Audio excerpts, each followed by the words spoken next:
Nakaisa daw sa'yo ang katrabaho mo ah. Paano kung totoo yan? Nagpapaniwala ka naman.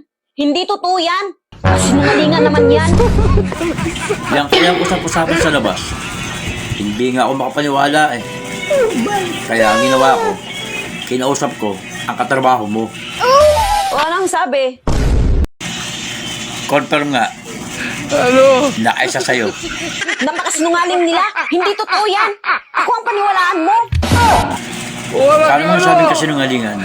At hindi totoo ang sinasabi nila. Kasi nakatatlo siya. Hindi lang isa. Eh di mali sila. Mali. Oo, mali sila at sinungaling. Kung hindi nga lang nag-ring phone ko, baka nakaapat pa nga eh. Anak ka ng pu. Anak ka ng pu. Anak ka ng pulis na may kawayan.